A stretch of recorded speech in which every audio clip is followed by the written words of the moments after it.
A professora Gimena Dávila, é um prazer enorme estar aqui neste momento, nessa sala de conversação, nessa nossa sala de estar aqui, presentes. Antes de começar a apresentação, eu quero dar uma notícia aos senhores, que o Dr. Cláudio Naranjo, que deveria estar aqui hoje conosco, ficou no meio do caminho e, por razões de saúde, uma gripe, início de uma bronquite também, então ele não pôde estar conosco. Ele mandou uma mensagem, mas nós não conseguimos baixar e não conseguimos abrir. Tentamos 3 vezes, eu pedi a ajuda do professor Batalhoso, mas nós vamos verificar para depois deixar disponível para todos os senhores, no YouTube, enfim, fazer uma forma de chegar. Nós tentamos, mas, enfim, não deu. Mas ele manda um abraço, lamenta muito não estar presente, mas, enfim, nós estamos trabalhando todos os dias com uma pequena emergência e seguimos tentando dar conta dessas pequenas emergências e transformando cada momento, cada ato, num gesto de amor, de carinho e de solidariedade e de muita gratidão.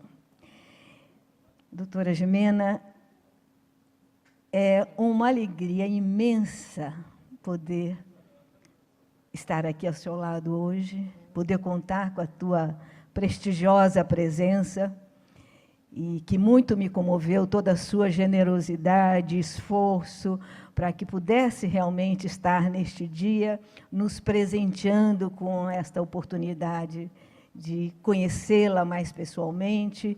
E, enfim, eu estou realmente muito comovida e muito feliz. Vou tentar aqui uma breve apresentação. Enfim, eu agradeço, vou falar bonitinho aqui, porque eu estou muito emocionada, vou ler, né, neste momento. Bom dia a todos que nos acompanham, então, nessa bela manhã de maio, para seguirmos sonhando e construindo um mundo, um país, uma educação e uma escola mais fraterna, humana, amorosa e solidária. Permitam-me que comece essa breve apresentação com uma pequena recordação, uma pequena lembrança do que eu escutei um dia de um professor de educação básica em relação à necessária mudança civilizatória e à emergência de um novo paradigma educacional. Aquele professor um dia me disse que as sementes de todos os saberes, transformações, reformas educativas, reformas educacionais necessárias para o século XXI, já tinham sido plantadas e que não apenas algumas delas já tinham germinado, como também já estavam dando frutos concretos em várias experiências que estavam sendo desenvolvidas precisamente naqueles lugares que não possuem todas as facilidades, todas as comodidades e todas as condições, como é o caso também de grande parte do nosso país, do nosso querido e amado Ceará, do nosso Brasil e de grande parte da nossa América Latina.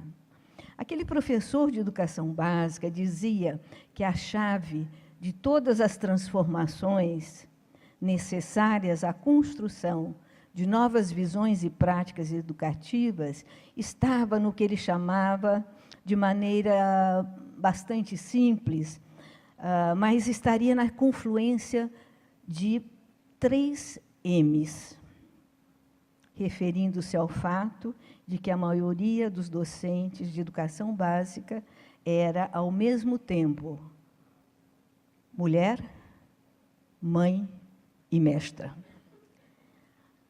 A questão biológica, sim, são elas que estão biológica, psicológica e culturalmente capacitadas, tanto para a ética do cuidado e do acolhimento, como para o amor incondicional, qualidades que, como sabemos, são absolutamente imprescindíveis e indispensáveis para o nosso desempenho como educadores. Pois bem, hoje eu tenho a grande alegria e o privilégio de ter aqui nesta conferência Saberes para uma Cidadania Planetária, a uma das pessoas mais brilhantes, emblemáticas, que com sua condição de mulher, mãe e grande mestra, que é quem mais e melhor tem contribuído a tornar visível com a sua vida, com seu trabalho, com seu exemplo, com suas práticas sociais e profissionais, os seus aportes teóricos, a isso que venho chamando desde 1996 o paradigma educacional emergente. Trata-se, pois, da nossa querida amiga e companheira, doutora Gimena Dávila. E a professora Gimena é epistemóloga, estudou orientação em relações humanas e, em 1998, sendo aluna de Dr. Humberto Maturana na Faculdade de Ciências da Universidade do Chile, onde ela se graduou em epistemologia experimental. Durante os últimos 16 anos, ela vem desenvolvendo sua visão de natureza biológico-cultural da humanidade, como fundamento de que tudo que somos, como seres humanos, está marcado pelo nosso nascimento como seres amorosos e que é essa condição a que realmente caracteriza o começo da nossa vida, independentemente do futuro que se apresente e que nos toca viver depois.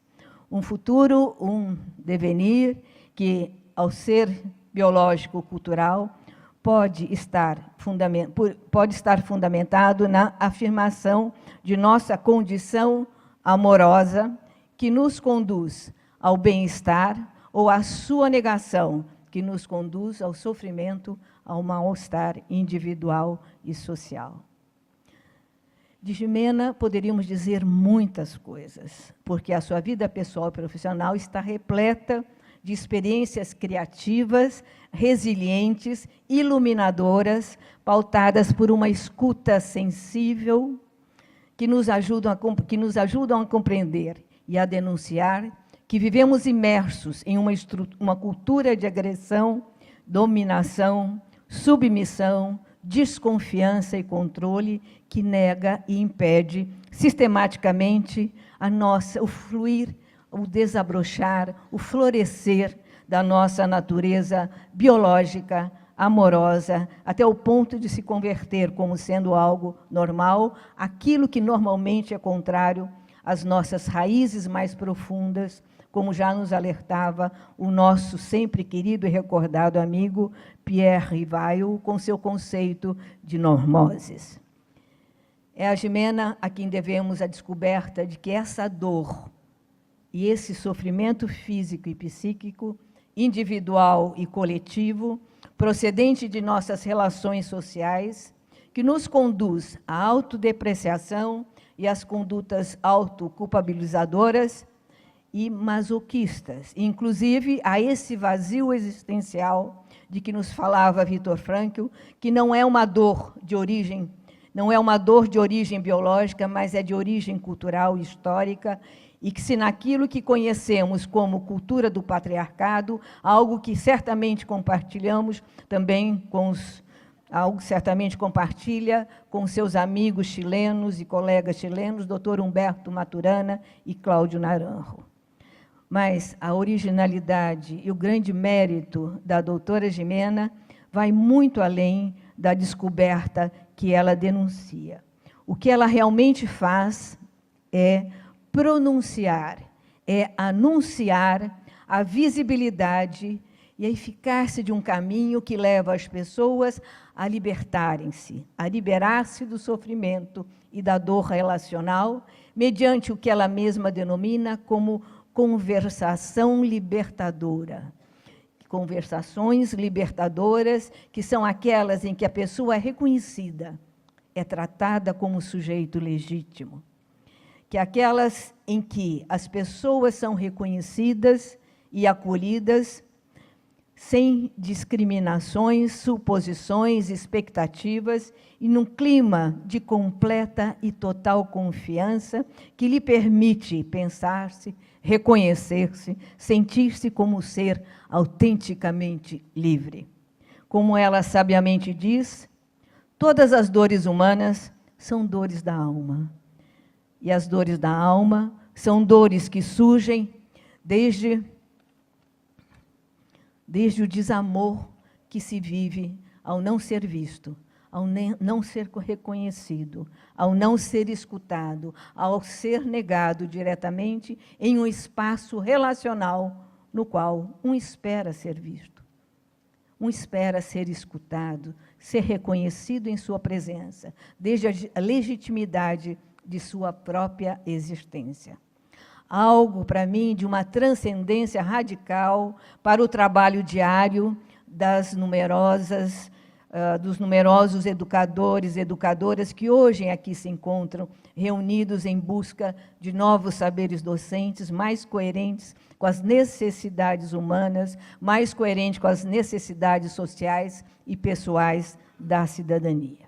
E desta forma, como presidente dessa maravilhosa conferência, onde predomina a generosidade, a alegria, a cooperação e a solidariedade de todos aqui presentes, eu desejo expressar com a mais profunda convicção, com o mais profundo sentimento, a minha imensa gratidão e admiração à mulher, mãe, mestra, que hoje temos o imenso privilégio de escutar e cujas palavras e ações marcarão para sempre a memória de nossos corações. Com todos vocês, Jimena Dávila. Muito grata.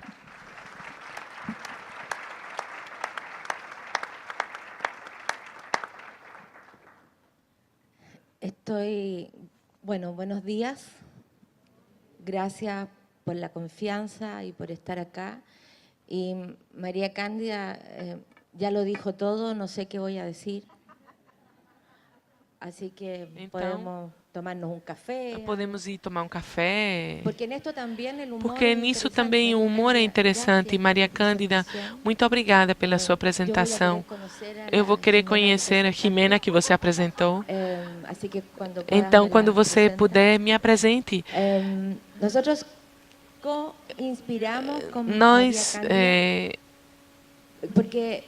conspiramos com Maria Cândida, porque quando eu entrei agora pela manhã, ouvi essa questão da dança que estavam maravilhosamente fazendo, e eu disse, está tudo para que façamos uma festa, para que nós façamos um momento de alegria, um momento de nos dar conta do tipo de pessoas que nós, seres humanos, somos. Então, nós conspiramos e vamos fazer uma apresentação, algumas reflexões. Eu não posso ficar sentada, eu tenho que ficar de pé, eu posso? E eu quero, antes de mais nada, agradecer ao professor, que eu não quero errar, por isso eu vou ler o nome, o Biratã D'Ambrosio. Muito obrigada, porque quando eu pude estar na sua conferência sobre a gaiola epistemológica, eu entrei numa crise existencial e eu saí perguntando a mim mesma, estarei eu dentro de uma gaiola? Porque esse é o convite que eu ouvi, é de que cada um de nós se perguntasse, estamos numa gaiola da biologia cultural, que é o que eu faço, estamos numa gaiola dentro da complexidade também, será que estamos dentro de uma gaiola? Conhecemos a gaiola? Então eu entrei e passei por esse edifício que ainda não conheço, que tem um desenho dinâmico, e entrava e saía, depois entrei em outro espaço, onde estava Eleanora Vadilha, de Porto Rico, dizendo, da Costa Rica, dizendo-nos que ela é revolucionária e que nós temos que ser guerrilheiros para mudar a cultura.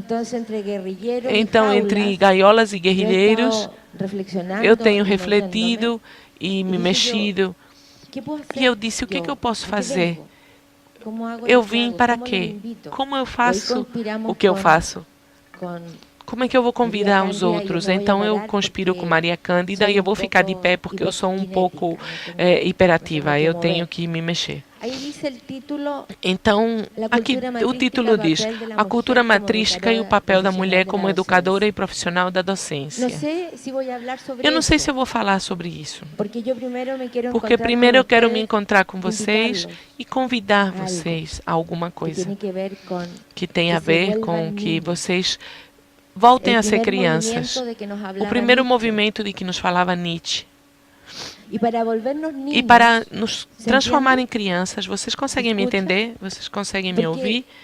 Porque nós temos resposta para tudo. Estamos ouvindo a nós mesmos e pedimos que a criança nos ouça, mas nós não ouvimos a nós mesmos. Então, eu quero convidar vocês a candura. Vocês conhecem a emoção da candura? Conhecem a emoção da candura? Perdão? Candura. Não sei como se diz em português. Não sei como se diz em português. Não, não é. É ser cândido, ser essa emoção que as crianças possuem. Candura. Lembrem que eu falo espanhol, eu não falo português, então temos tradução simultânea. A candura é essa emoção em que o niño pergunta ao papá. É aquela emoção em que a criança pergunta ao pai: papai, como foi que eu nasci? E o pai dá uma resposta. Antes era a resposta da cegonha. Hoje, com a internet. Mas também temos que nos preocupar com isso, porque a criança perde a candura muito cedo. A criança pergunta aos 3, 4, 5 anos. E o que ele espera como resposta? Espera uma resposta de algum pensador universal?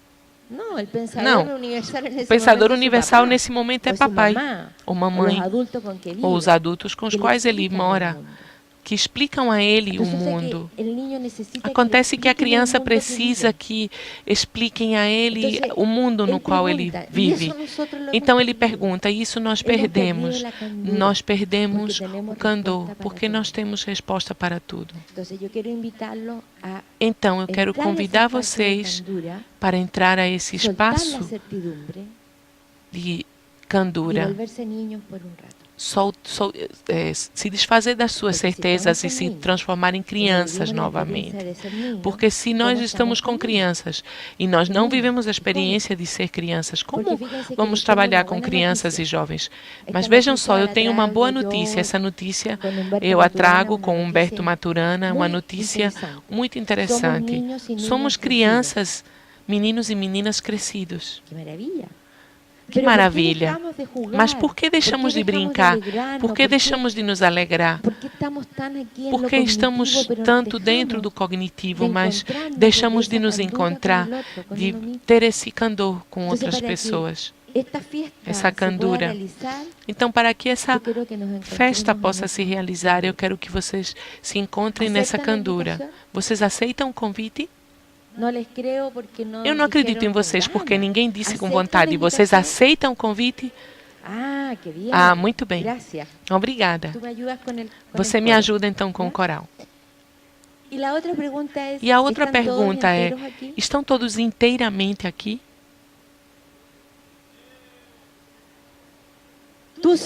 Você está. Mas todos aqui estão inteiramente aqui? Não. Não. Sabem por que não? Porque nós somos seres multidimensionais. E estamos, às vezes,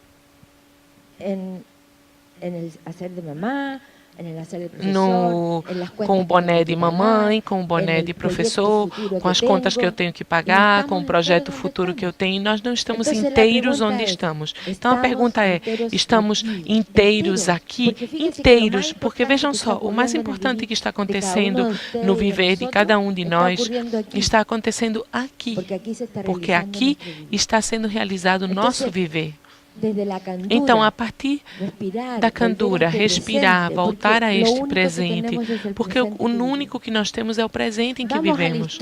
Vamos para a história e nós fazemos arqueologia psíquica e nós encontramos sempre um pedacinho de osso, uma coisinha remexendo a história. Ou vamos para o futuro, que não está ainda e nos angustia, o futuro que ainda vem, mas nós não estamos lá. O único que nós temos é o presente em que vivemos. Esse é o presente. O futuro e o passado são uma invenção humana. No mundo natural não há futuro nem passado. Vejam só, uma maçã numa árvore não diz a outra maçã, veja só, eu sou do futuro ou venho do passado. Não. No mundo natural, na biosfera, a biosfereia, ou seja, bio, neste ciclo, nessa coisa cíclica que nós perdemos. Perdemos porque houve uma ruptura com o mundo natural. Há uma fratura em relação ao mundo natural. Então, estar aqui inteiros, por inteiro, não é uma coisa para lá. Estar por inteiro onde estamos é um ato de respeito conosco. Estou aqui porque é o único lugar onde eu posso estar. E aqui realiza-se o meu viver. A pergunta, novamente, você não responde nada porque eu sei que você está aqui por inteiro. A pergunta é, estão todos aqui por inteiro? Não? Bem, os que não, respirem e voltam. Estão todos por inteiro aqui? Mas com todo o ritmo e a toré, vocês não encontram. Estão todos inteiros aqui? Novamente. Estão por inteiro aqui, Maria Cândida?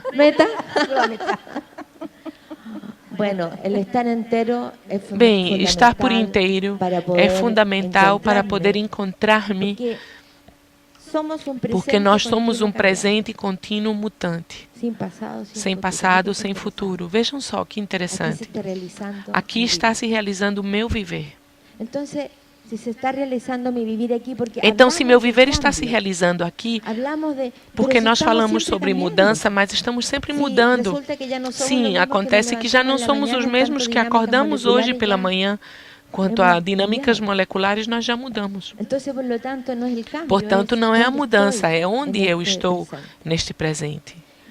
E para isso, eu vou recorrer a algumas leis sistêmicas que estão no nosso livro Habitar Humano, 6 ensaios de biologia cultural, da editora Palas Atenas, e temos outro livro que é o nosso resumo, é a nossa história de 17 anos de trabalho juntos, que infelizmente não está em português, que se chama A Árvore do Viver, onde tivemos muitas horas com Humberto de conversações, mas entendendo conversar como dançar juntos. O diálogo e a conversação são diferentes. O diálogo é o encontro do logos, da razão. No entanto, a conversação é versar juntos, é dançar juntos. E nesse dançar juntos aparece esse livro chamado A Árvore do Viver, que eu fiquei de mandar para Maria Cândida, porque é um livro da história conjunta dessas reflexões. A cultura matrística e o papel da mulher como educadora e profissional. Eu disse, eu não sei se eu vou falar sobre isso, mas vamos tentar fazer, e é o meu desejo. De onde eu falo? A partir da biologia cultural. Nós não podemos escapar de ser seres biológico-culturais. Biologia, essa fisiologia dinâmica molecular, somos biologia, isso é impossível de negar. Somos culturais porque nascemos numa cultura. E uma cultura é uma reserva de conversações que nós conservamos, geramos e realizamos de forma consciente ou inconsciente no nosso próprio viver. Portanto, a cultura é para a água, é como a água é para o peixe. O peixe não tem a consciência da água, ele nada na água. Nós não temos consciência da cultura na qual vivemos, a não ser que reflitamos e nos perguntemos como estou fazendo o que eu estou fazendo, como estou vivendo o meu viver. E isso é o que nós estamos fazendo aqui nesse encontro. Nesse encontro, o que nós estamos fazendo é refletir sobre como estou fazendo o que eu estou fazendo, como eu estou fazendo o que eu estou fazendo como docente. Como eu estou fazendo o que eu estou fazendo? Uma das coisas fundamentais na biologia cultural é a mudança da pergunta. A pergunta tradicional da filosofia foi sempre a pergunta pelo ser, o ser da coisa, o ser que é independente do meu operar como observadora. O ser ali. Heidegger dizia: a flor floresce, mas a flor floresce independente de mim. No entanto, quando mudamos a pergunta a partir do espaço biológico, a partir do espaço científico, no trabalho de Humberto, muda a pergunta pelo ser para a pergunta pelo fazer. Como fazemos aquilo que fazemos? Mudando a pergunta de ser por fazer, como fazemos o que fazemos, aparece cada um de nós como responsável pelo mundo onde vivemos, responsável por como faz aquilo que faz. Posso fechar a porta? Temos um barulho. Você fecha para mim? Muito obrigada.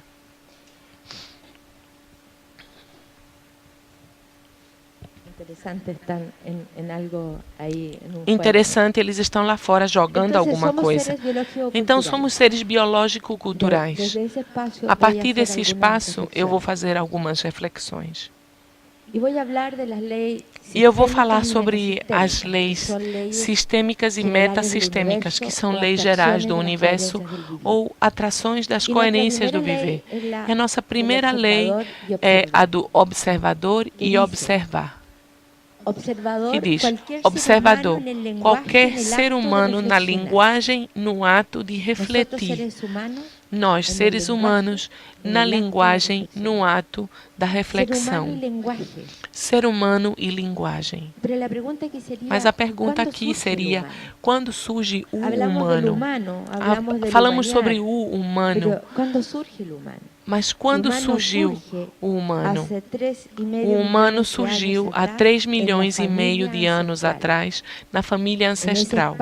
Nesse espaço, vejam que família é um grupo de pessoas que vivem no prazer de estar juntos. Se não há prazer na convivência, não há família. Na nossa origem humana, dessa família ancestral se insere num espaço de proximidade amorosa e no bem-estar. Nesse espaço de família central vai surgindo a linguagem que vocês têm que escutar por ali. A linguagem, a conversa e a reflexão. Ali surgiu o humano. No conversar e refletir, vejam só que interessante, porque conversamos pouco.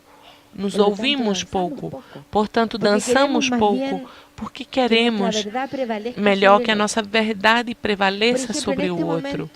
Por exemplo, nesse momento, nós sempre, Humberto e eu, dizemos: eu sou responsável pelo que eu digo, mas não sou responsável pelo que vocês ouvem. Porque é um fato biológico que nós nunca podemos especificar o que o outro ouve daquilo que nós dizemos. Eu não sei o que vocês estão ouvindo daquilo que eu estou dizendo, mas é um fato biológico. Imaginem o interessante que é isso na aula. Eu informo aos meus alunos, mas o que eles estão ouvindo? Quais são os critérios de validade daquilo que o jovem ouve? O critério de validade é aquilo que eu aprendo desde pequeno na minha casa, com meu pai, como minha mãe, de onde eu aceito ou rejeito uma explicação. Então, se é um fato biológico que eu não posso especificar aquilo que o outro ouve entre o que eu disse, é uma escuta profunda, é uma escuta que convida a co-emocionar e a equalizar os sentidos com o outro, para dizer assim de uma forma mais profunda, porque eu me importo com o outro O outro é importante para mim. Eu não tenho acesso ao mundo do outro. Essa questão da empatia, de usar os sapatos do outro, sim, eu posso usar os sapatos do outro, mas eu não vou viver aquilo que o outro vive. Ou seja, eu nunca vou poder me colocar no lugar do outro no sentido de viver a sua história, porque cada história é individual. Nós somos indivíduos, somos pessoas que temos a nossa história. Portanto, essa questão de me pôr no lugar do outro e pensar e sentir como o outro é um fato biológico que não é possível. O que eu mais posso fazer é amar o outro, estar junto com o outro, ouvir o outro, sintonizar com o outro. Essa questão do observador e qualquer ser humano na linguagem, no ato de refletir, nos leva a outro momento que é a reflexão. O que é a reflexão? A reflexão é um ato na emoção. Mas o que é isso? Eu estou de pé aqui e eu não vejo o nicho que eu ocupo com meu viver. A não ser que, comovida pela curiosidade, pela dor, pela curiosidade ou pela dor, me pergunte, eu saio e me pergunto, eu gosto do viver que eu estou vivendo ou não gosto? É a multidimensionalidade de viver. Eu gosto de viver o que eu estou vivendo ou não? Como professor, como pensador, como intelectual, como mãe, como cidadã, como amiga. Eu gosto de viver aquilo que eu estou vivendo ou não? Observem que é interessante, porque no momento em que eu quero voltar para onde eu saí, eu já estou em outro lugar. Porque eu mudei o sentir e mudei a minha emoção. Eu estou em outro lugar. Ou seja, essa é a reflexão. Muda a emoção. Mas também eu posso me fazer outra pergunta depois de fazer esse percurso no solilóquio. Vocês sabem o que é o solilóquio? É essa conversação que nós temos conosco mesmo. E estranhamente nós temos isso sempre no banheiro, no chuveiro,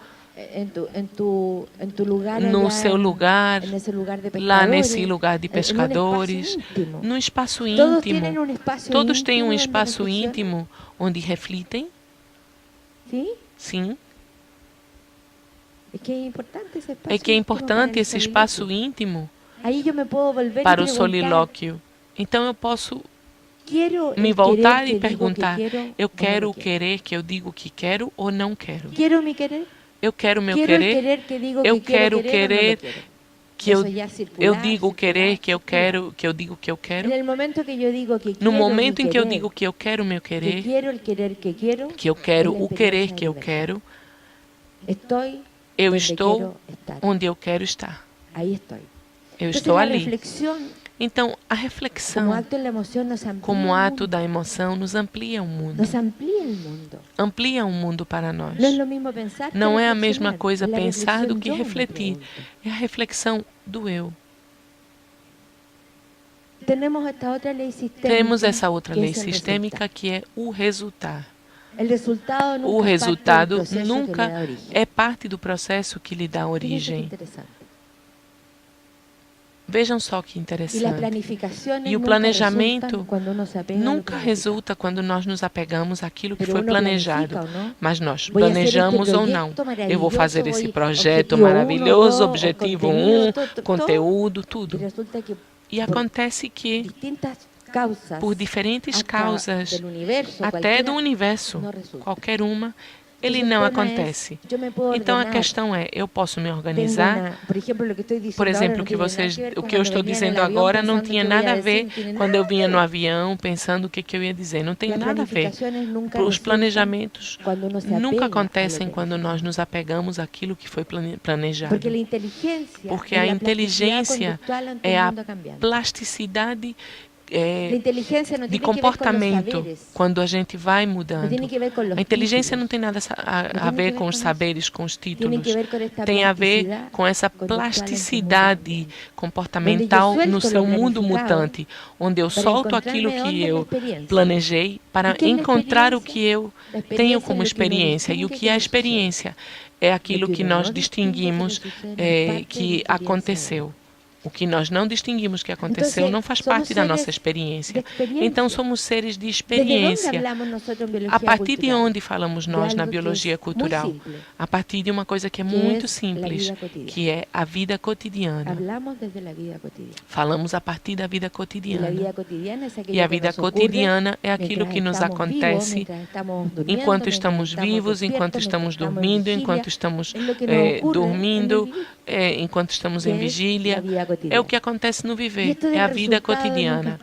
E essa coisa do resultado nunca ser parte do processo que lhe dá origem é interessante, porque eu quero convidar vocês, como vocês são como crianças, eu estou vendo crianças, eu quero convidar vocês ao seguinte. Se nós tivéssemos que ir até a Lua, mas nós queremos voltar, o que é que nós temos que levar? Nós vamos para a Lua numa viagem. Como vamos para a Lua numa viagem? Numa nave. Perfeito. E o que é que nós temos que levar para a Lua para poder voltar? Perdão? Energia, que mais? Energia. Água, que mais? O que mais? Água. Comida. Oxigênio. Nós levamos nosso nicho. Então, nós vamos levando o nosso nicho. Vejam só, somos uma unidade ecológica, organismo nicho. Interessante, né? E andamos com o nosso nicho para todos os lados. Nós andamos dentro do nosso nicho para todo lado. Porque somos essa unidade ecológica, organismo nicho. Nós andamos nessa unidade. Se queremos viajar e voltar, nós temos que levar o nosso nicho. E somos o presente de uma história de coerência com o nosso nicho. No momento em que desaparece o nicho, desaparece o vivo. Vejam uma árvore. Nós fazemos a partir de um olhar positivista, quase cartesiano, dizemos que na semente está contida a árvore. A árvore está contida na semente? Não. Sabem por que não? Porque aquilo que não vemos, quando dizemos sim, está contido o processo que vai dar origem a uma árvore que dá frutos. Nós colapsamos o processo e objetivamos no sentido de dizer que dentro dessa semente se encontra a árvore e não observamos o processo.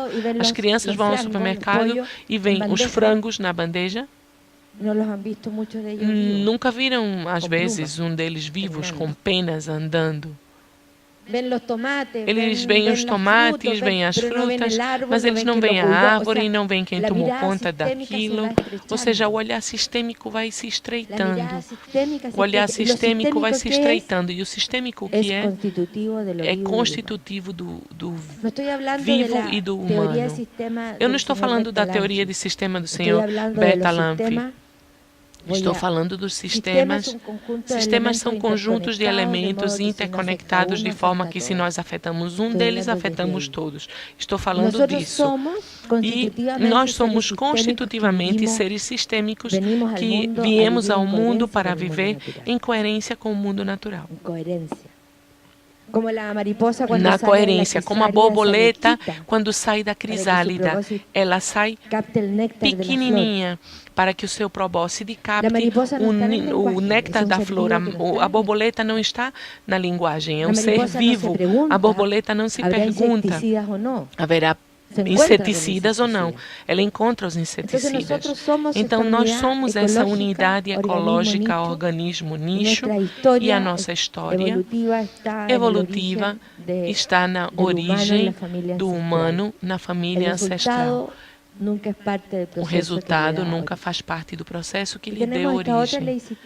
Temos essa outra lei sistêmica, conservação, mudança e transformação, onde diz que cada vez que num conjunto de elementos começam a se conservar certas relações, abre-se espaço para que tudo se transforme em torno daquilo que se conserva. Eu deixei com Maria Cândida essa apresentação para que compartilhe com todos vocês, para que vocês estejam por inteiro e não precisem anotar.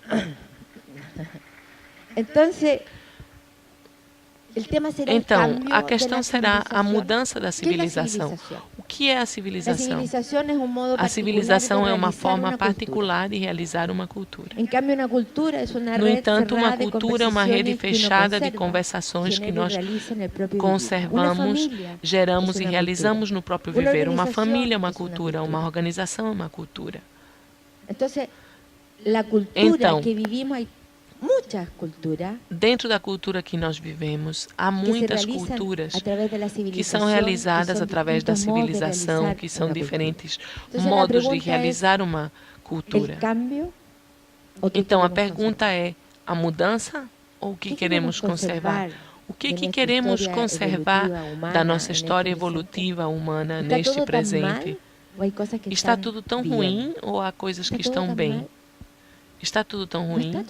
Não está tudo tão ruim. Não está tudo ruim. Vejam só, a minha avó teve 13 filhos e não tinha celular nem micro-ondas. E viveu feliz. O que está todos nós? Por que estamos aqui? Pela mudança ou estamos para distinguir o que queremos conservar? Porque se nós vamos embora pelo lado e pelo caminho de jogar tudo fora, entramos numa deriva autodestrutiva e acontece que o futuro da humanidade não são as crianças, somos nós agora. O futuro da humanidade não são as crianças, somos nós agora. São com os adultos com os quais eles se transformam. Porque a educação é transformação na convivência. Eles se transformam de acordo com os adultos com os quais eles vivem. Então, se nós entramos num caminho de autodestruição, onde tudo está ruim, vai estar também tudo ruim para eles. Então, olhemos, como se diz em vários lugares, o copo mais cheio do que mais vazio. Vejam o que nós já construímos, vejamos onde nós estamos, vejamos a partir dali. Vejamos a partir do amar. Somos seres amorosos, constitutivamente amorosos. Eu vou pedir para ver se vocês se atrevem a fazer alguma coisa. Tomara que possam fazer. Imaginem que vocês têm nos seus braços um bebê. Imaginem. Carreguem um bebê. Carreguem um bebê nos seus braços. Acolham um bebê. Esse bebê veio para alguma coisa. Esse bebê é um delinquente, esse bebê é um drogado, esse bebê é um gênio, esse bebê é Gandhi. Esse bebê, se pudesse falar, diria, nasce e a los semana pode falar. Imaginemos que depois de uma semana que ele nasceu, ele pode falar. Ele diria, se vocês me amam, se vocês gostam de mim, se vocês me nutrem, se vocês me acolhem, eu serei um adulto ético, responsável e democrático. Então, como disse uma criança, eu não me fiz delinquente. Eu não nasci delinquente, eu me fiz delinquente. Que história de vida, que deriva cultural essa criança viveu, de forma que resultou no que resultou. Então, o que nós queremos conservar no nosso viver relacional e o que queremos conservar nós como seres humanos no viver que nós estamos vivendo?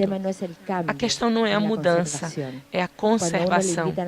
Quando nos convidam para mudar, nós nos assustamos e dizemos, para onde eu vou, onde vão me colocar? Para que a mudança? E depois temos que fazer, então, uma oficina de resistência à mudança e ao conflito. Porque, além disso, vejam só que interessante, nós somos seres criativos. No momento em que o bebê nasce, você põe junto da sua mãe e você limpa um peito, o bebê vai para o peito que não está limpo. Isso é um ato criativo, ou seja, é constitutivo de nós que não somos seres criativos, que somos seres criativos. E por que depois nós temos que fazer uma oficina de criatividade? Se nós nascemos, como foi que vivemos o nosso viver de forma que a nossa inteligência e a nossa criatividade foi estreitada? Isso diz respeito às emoções. Se nós estamos num espaço onde nós não somos vistos, não temos presença, onde há submissão, onde há arrogância, a nossa criatividade e a nossa inteligência são estreitadas. Se nós não estamos em espaços amorosos, onde aparecemos como legítimos na convivência com uns e com outros, a nossa inteligência e a nossa criatividade é ampliada. Nós nos sentimos bem nesses espaços. O transcorrer da história continua o porvir de um ser vivo qualquer, surge momento a momento, determinado pelas suas referências, desejos, isto é, pelos seus sentires íntimos e emoções. Existe a linguagem e as emoções estão ligadas aos nossos sentimentos íntimos.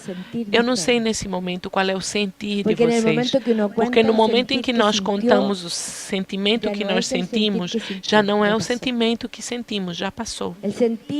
O sentimento e os sentimentos íntimos são como uma onda. Quando nós jogamos uma pedra no lago e se produz uma onda, vocês já viram que se produzem pequenas ondas.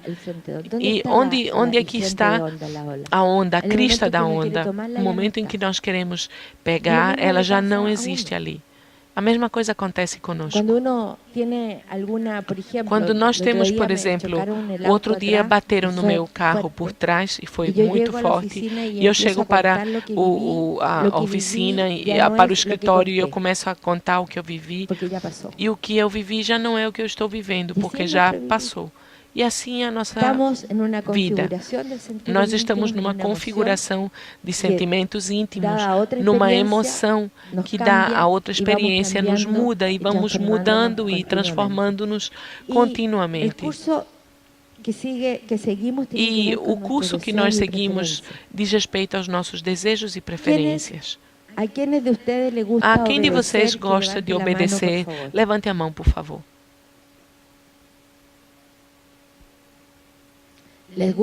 Vocês gostam de obedecer? Sim?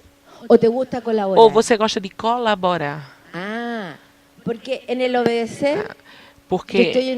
obedecendo eu estou numa dinâmica emocional diferente de colaborar. Quando eu tenho vontade de fazer aquilo, eu não estou obedecendo, eu estou colaborando. Então ninguém gosta de obedecer.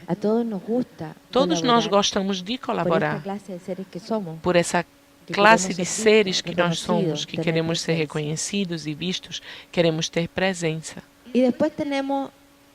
E depois nós temos esta lei sistêmica, que é a boa terra, que é o amar. Amar é o domínio das condutas relacionais através das quais nós mesmos, o outro, a outra, surgem como legítimo outro em convivência conosco.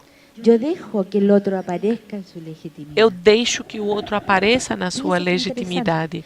Vejam que interessante, não é o amor romântico, não é o amor dos cantares, que maravilha, é o amor de deixar que o outro apareça como legítimo outro em convivência, onde eu solto as minhas expectativas.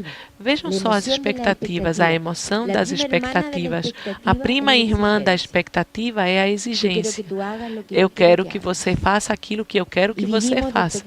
E vivemos de expectativa em expectativa, de exigência em exigência. E o outro não aparece. A expectativa é a emoção na qual eu quero que o outro faça e diga o que eu quero. Quando a expectativa não se cumpre, nós nos frustramos. Porque nós esperamos que o outro faça aquilo que eu quero que o outro faça. Mas se surge como legítimo o outro na convivência conosco, eu deixo que ele apareça. Mas deixar que o outro apareça na sua legitimidade é um ato de humildade. Eu tenho que soltar minha certeza. E soltar minha certeza não é uma coisa fácil. Mas não é uma coisa tão fácil assim. Soltar a certeza é o apego porque eu tenho a certeza, a verdade, aquilo que eu estudei, porque eu sei. Se eu estudei, eu sei. Mas quando nós sabemos que sabemos, nos tornamos cegos, surdos e mudos, não ouvimos nada.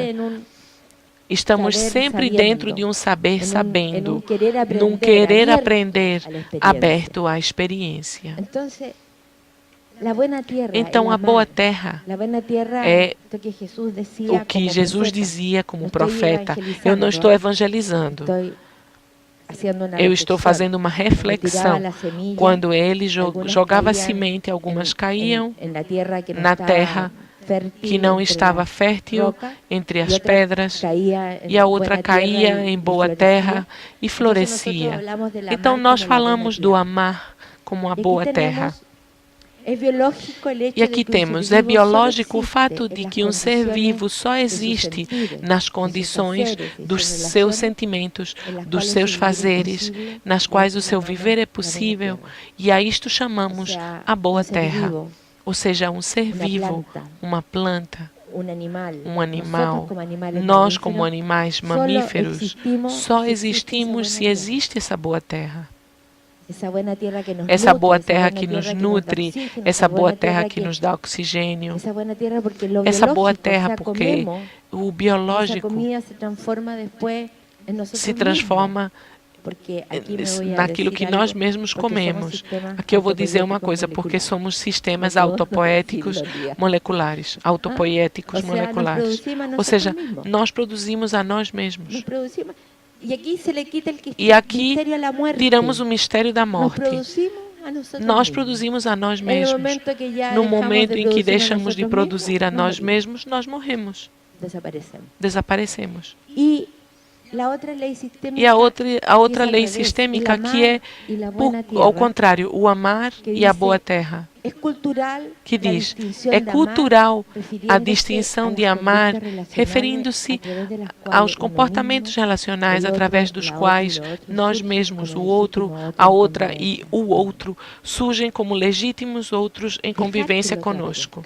Deixar que o outro apareça, deixar que os meus alunos apareçam, deixar que o meu par apareça, sem expectativa, sem exigência, sem desejar mudar, deixar que ele apareça, deixar que ele apareça.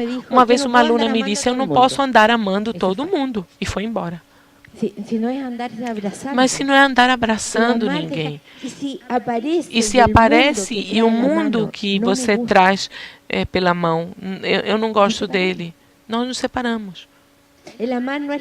Amar não é uma condição de bondade, é a condição de respeito por si mesmo, pelo outro e pela outra.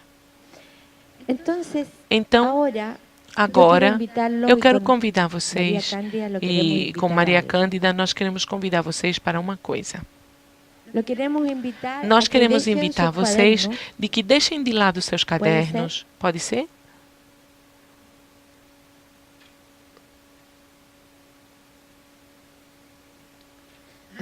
Ok. O que foi? Não, eu estou convidando vocês a colaborar. E como é um convite, veja só que interessante é o convite. Um convite é quando eu convido, o outro pode dizer não, e eu não vou me sentir ofendida. Se eu me sinto ofendido, então era uma exigência. Então eu convido as pessoas que desejem, que estão inteiramente aqui, a que deixem seus cadernos de lado, deixem suas bolsas, suas carteiras e façam um passeio pela sala. Eu não sei o que vai acontecer aqui, Maria Cândida, mas nós tínhamos conversado, e encontrem uma pessoa que vocês não conheçam, com a qual vocês nunca tenham compartilhado, e vamos fazer uma experiência. Mas o interessante nisso é que vocês, por favor, sigam as instruções das pessoas que estão dos lados e que vão nos ajudar, e também como somos muitos, o que eu vou pedir, por favor, aceitam o convite? Mas vocês não dizem nada. Vocês aceitam o convite ou não? Ok. Então vão passear e encontrem alguém com quem vocês nunca tenham conversado e não conheçam. E se sentem um diante do outro. ¿Encontraron ya su pareja? Encontraram já seu par? Hay ¿cómo se dice? Aqui nós temos taco.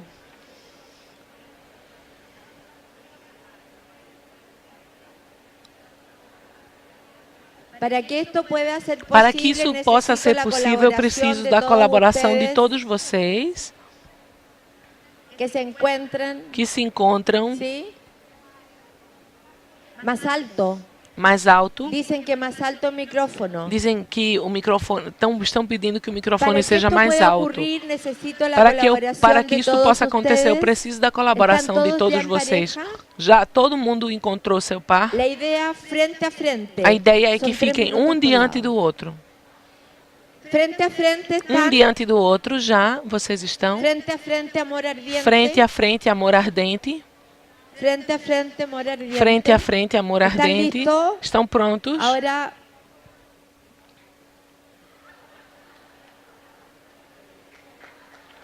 muchas gracias. Esperas um pouquinho. Frente a frente, amor ardiente. Frente a frente, amor ardente. Ok. Agora, escutem, por favor. Ouçam, por favor. Um vai ser A e o outro vai ser B. Escolham. Um de vocês é A, o outro é B, ok? Ok?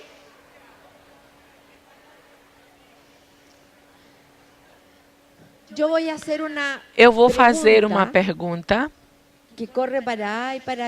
que serve para A e para B, mas eu peço que vocês deem um minuto de reflexão em conversa com vocês mesmos antes de começar a conversação com o outro. Porque vai acontecer da seguinte forma.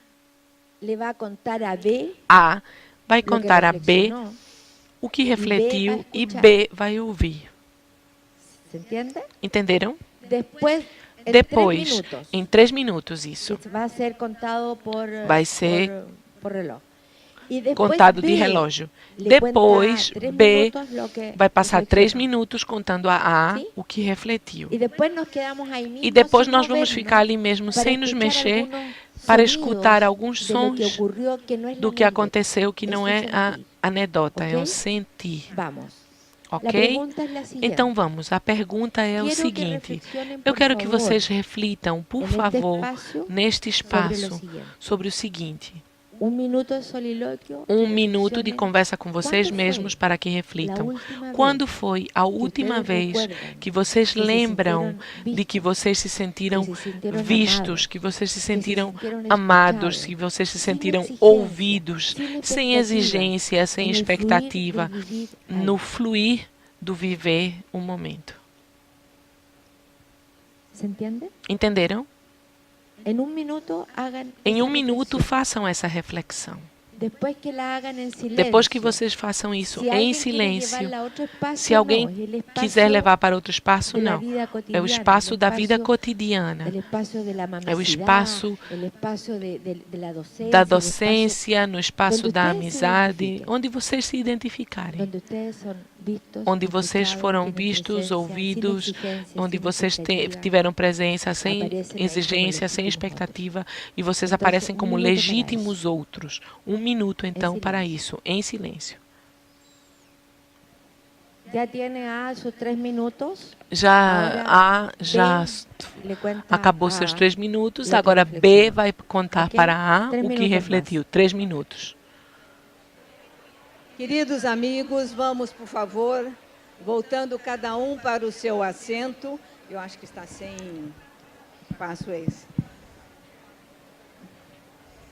Por favor, nós estamos com o nosso tempo um pouquinho apertado. Aliás, um pouquinho não, um pocão apertado, com muita alegria, com toda essa vivência.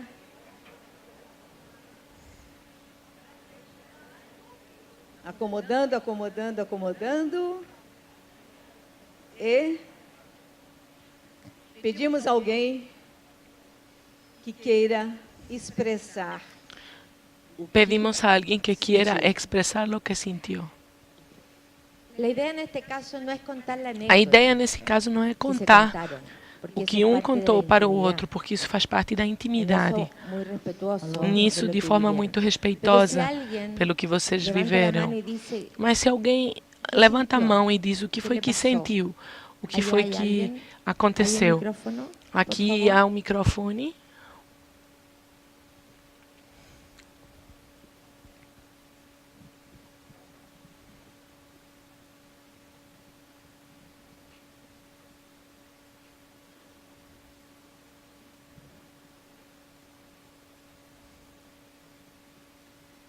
Eu me senti desconfortável, porque...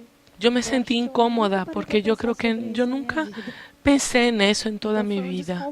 E foi um incômodo muito grande quando pediste para reflexionar sobre um momento em que eu fui escuchada e acolhida do modo como sou. Mas, ao mesmo tempo, será que, por ser o meu trabalho, é realmente um acolher o outro como é, ou é a minha função ali? Então, eu fiquei na dúvida, eu fiquei muito desconfortável. Nós temos aqui mais alguém? ¿Te puedo dar un abrazo? Sim. Porque el desconforto yo lo puedo transformar en una Eu oportunidad posso reflexiva. transformar numa oportunidade En una de oportunidad para reflexão, preguntarte numa cómo estoy oportunidade haciendo lo que para estoy perguntar haciendo. como é que eu estou fazendo aquilo que eu estou fazendo. Foi isso que eu pensei. Eu pensei, como é que a gente está levando as relações no dia a dia, né? Que, com a minha família mesmo. Parece que tudo tem um contexto, que tem uma demanda. Então, por isso, será que é uma escuta que é sem expectativa, por causa da demanda?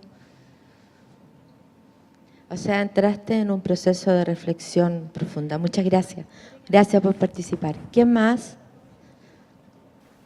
¿Acá? Quem mais? Esse mesmo desconforto, mas eu identifiquei Essa como mesma abandono. incomodidade, pero eu identifiquei como abandono. Pergunta, me senti abandonada. Falei, nossa, nunca. Quando? E aí eu fui buscando, e para cada relação que eu buscava, que eu encontrava, tinha expectativa, tinha. E aí não encontrei. Só quando eu fui reflexionando com a minha pareja, é que eu fui identificando, talvez ali naquele momento, com meus filhos, bebezinhos, e aí ela falou do dela, do cachorro, eu falei, talvez a minha cachorrinha. Mas, fora isso, completamente abandonada. O sea, una nueva oportunidad Ou de seja, uma reflexión. nova oportunidade de reflexão. Minto, eu identifiquei em um momento, mas não com outro humano nesse sentido. Quando eu medito, quando eu faço minhas meditações todos os dias, aí sim. Mas aí eu é que crio a expectativa de encontrar. Qué interesante reflexión, porque ella Reflexão dice, interessante, porque ela disse, con otro humano no encontré. com outro humano não encontrei. Porque los cachorrinhos, Porque os cachorrinhos, los animales que nos os acompañan, animais que nos no están en acompanham, el lenguaje. não estão na linguagem. Ellos nos aman Eles nos amam en esa sensorialidad íntima nessa de estar ahí, sensorialidade íntima de sin estar ali, sem expectativas, sem porque linguagem, no reflexionan, porque eles não pero refletem, nos entregan todo mas el eles amor nos entregam todo o en amor esa convivencia. nessa convivência. Si somos nosotros, los seres Se somos humanos, nós, que os seres estamos en el humanos, lenguaje, en que la conectamos reflexión, na linguagem e na estamos reflexão, en querer someter nós al estamos em otro, querer submeter o donde outro, aparece esa, onde aparece esse esse abandono de sentirnos solos. de nos sentirmos ¿Quién sós. más? Jimena, María nós Cándida, tú estamos... me dices de la hora. Porque Você me Sim, diga nós da estamos hora. com a hora bem adiantada e precisamos ir concluindo a última. Sim. Sou Kátia, de Goiás. Me chamo Kátia, E de para nós a Goiás. experiência foi muito rica e de um empoderamento total de mulheres, né? Duas mulheres, duas cancerianas, né? E que nessa troca, quando ela é feita com inteireza, surge de fato o que a gente pode fazer a transformação, a mudança, né?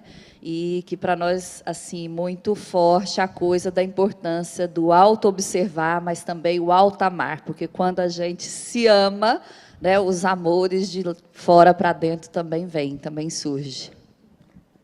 Sim. Gracias. Bueno, habríamos tenido, pero quiero decirle Eu gostaria de alguna dizer cosa muy alguma coisa pequeña. muito Cuando pequena. uno dice que Quando no nós tiene dizemos tiempo, que não temos es porque no tempo, tiene é porque não temos vontade. ganas. Fueron 3 minutos para Foram cada 3 uno. minutos para cada um. 3 minutos 3 minutos, ou seja, 6 minutos no total, onde nós demoramos um pouco mais. Quando nós dizemos não tenho tempo, é não tenho vontade. Portanto, o tempo não é a desculpa para refletir e se encontrar com o outro.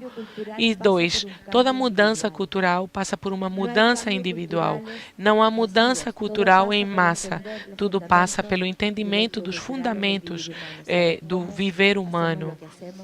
Como fazemos o que fazemos como seres vivos e seres humanos. Esse era o convite que eu queria fazer. Obrigada, Maria Cândida.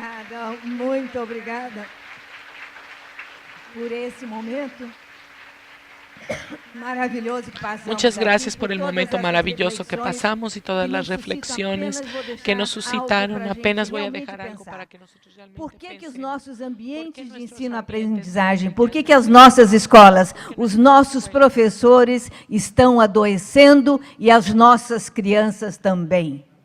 Temos que recriar os nossos ambientes de aprendizagem, pensando como criar as circunstâncias, um ambiente amoroso, acolhedor, e, enfim, pensarmos profundamente sobre toda essa reflexão que a doutora Gimena nos aportou nesta linda manhã de hoje. Eu quero terminar com meu profundo agradecimento e lembrando uma frase de Humberto Maturana que me acompanha. Só temos o mundo que criamos com o outro, e só o amor permite criar esse mundo comum. Muito grata, doutora Gimena, muito grata pela participação de todos. Muito obrigada, muito obrigada.